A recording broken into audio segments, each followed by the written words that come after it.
had a video idea last night because I started doing a drawing, a piece of work, and I realised I did not like it and it was wrong, and I sat thinking I don't want to throw it away, really don't want to throw it away, don't want to waste paper, so I decided to do something different with it. And I just want to show you that even though it may not be what you wanted in the first place, instead of just stopping and getting rid of stuff, which is fine, you can do, but you can create it into something else. So I'll just explain the original idea.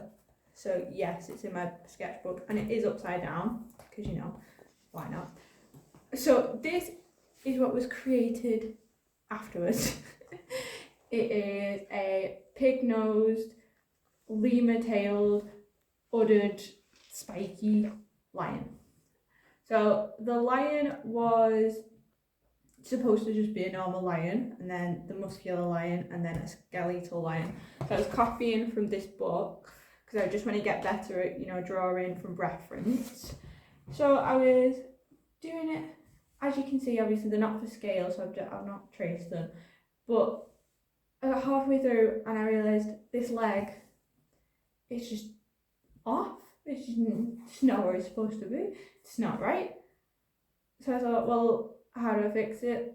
And I thought, I don't want to fix it, so I'll just make it weird. So I made it weird, and now I'm going to paint it and see what happens, and then I'll probably do 3 more of this particular creature. I'll probably trace the outline of this one, not gonna lie, and then just do the 3, just because I'm lazy. But I do like it, but you shouldn't stop once you start something, I think. So we're going to get into showing you how I do watercolours on stuff. I do tend to normally do it wet, dry. I like the watercolour on it dry. But I think today I'm going to do it wet, just because it's weird enough anyway. So be a bit creative with it and just try something new.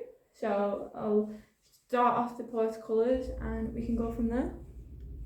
Okay, so I've changed sides for the camera because I've just realised that I am right-handed, so you won't be able to see anything I'm doing on that side. I've chose these watercolour colours because this one's going to be in the warm side. The oranges and the red, the very few red, probably just on the udders and the snout. And then the middle one, which will be like the fleshy muscle type, will be more red, pink and purple, and then the bottom will be like purpley blue for the bones, just to make it look cool. This is here so I don't spread everything everywhere because I am messy, but I am going to just start by just put paint everywhere and go from there.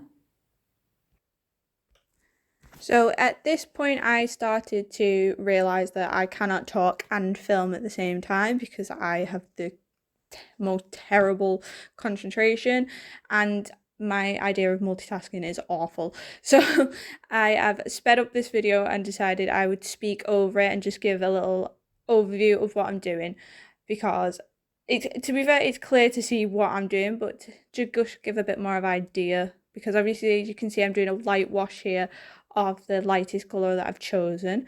I'm splashing with the colours. The idea with the splashing of the colours in the background is because I wanted to do 3 of the lion. One is the full proper lion with obviously all the skin, the fur, everything. Then a muscular just a muscular lion, and then a skeletal lion. The dots in the background, I kind of want to blend them all when I do all the dots of the different colours, because it's going to blend in the colours. So it's going to go from the top being the hot to the bottom being the cold of the colours. So the dots are being put in as I'm going, just because it makes life a lot easier, and it keeps the brush cleaner to do it all in the same colours. So as you can see, I've gone back in with the same first colour, just with a darker wash of it, just to leave the lighter wash as kind of the highlighted area, and then do the darker wash of where I want some of the darker colours going. Just for me, for reference. Realistically, when I first start off with the the lightest colour. Sometimes I'll put it where I want the darkest colour, just so I know for reference where I'm going to put those dark colours. So the next one is the second darkest, and again, like I've just said, I tend to put it where I want the darkest colours to go, and makes blending look a bit better then, because it kind of blends into the lightest colour. These are just oranges at the moment, so it's very orange and, you know, lioness. It's not a lioness, but you know what I mean. I'm leaving the udders out and his chin fur, along with basically his balls at the back, just because I like them as being highlighted. The udders I'm not going to keep as white. There's parts of them that are white, as you can see, but most of it I'm going to go in later with a darker red, so the red is more prevalent, if that makes sense, because I want it to stand out a little bit, because it is weird. It is a lion with udders. And as you can see, I've left the ear and the nose white at the moment. They're going to go in with red as well. And then on the tail, what I plan to do is go from like an orange, well, red at the top to the orange, you know, like a shading of the colours, but I completely forget until the end. As you can see, again, I'm going in with the darker ones for the shading and the shadowing. You can see better once I've put the lightest ones to the darkest ones on, it looks better in terms of them blending into each other, even if it's not a proper wash where they blend in like watercolors and it's just more of a brush wash where they kind of proper blend. I don't think they're the technical terms, but that's how I see it. The back leg at the moment is nothing there. I've decided just to leave that until I go to the dark colours that I'm doing now. The darker colours in it, that way I know it's in the foreground, no, in the background, not the foreground. Yeah, and then it's just a bit of perspective, because obviously it's nowhere near realistic in the slightest, but it still gives it a bit of dimension in the piece, and it kind of brings it a little bit more alive, even though it is a watercolor pen piece. I'm going in with the red now in the ear and the nose. The nose kind of got messed up a little bit. I do feel like I should have made that more of a prominent nose of a pig, but it doesn't matter in the end of it. I still think it looks cool at the end of it, so it doesn't fuss me that much, to be honest. As you can see, I'm going in with some dark highlights in the mane of the lion, but at this point I was like, oh, it kind of getting lost. So I did end up going back in with some yellow eventually and just making that a bit more lighter, but I wish I did keep it a bit lighter, but what are you going to do? Happen now.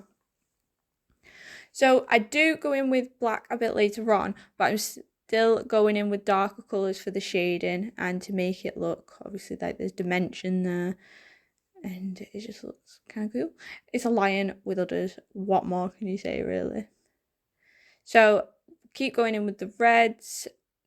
Just so the dark, obviously you go from the lightest to the darkest, so I started with more of a yellowy orange, and then I'm going to the darker red, and then I do add the blacks for the contrast, because nothing really good looks, it looks fine, but I don't think it adds anything unless you put the black into a piece.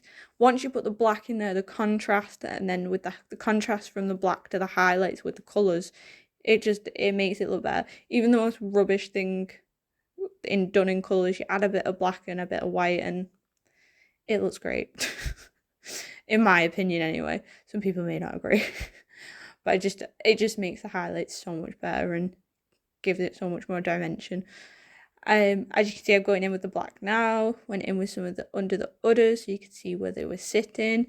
Under the legs so you could see obviously which one's in the foreground, which one's in the background.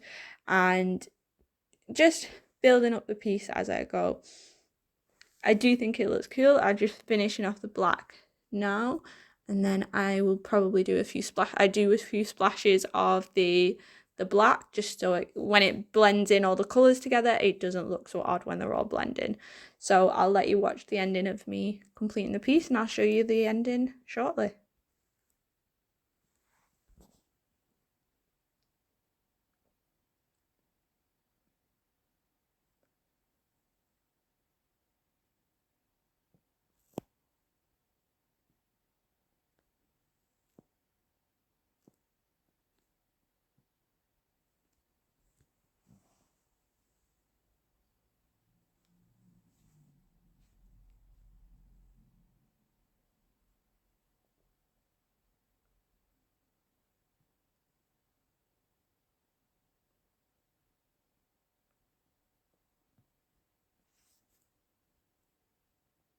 So after that, this is our final piece. I'm happy with it. It's cool. It's still weird, but I like it.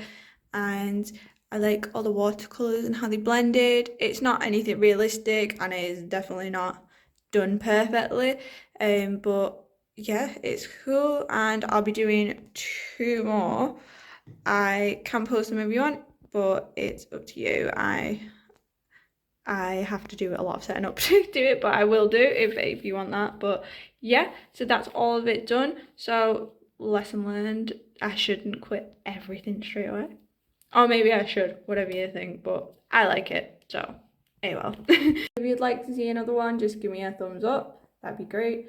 But other than that, I'll see you next time. Bye!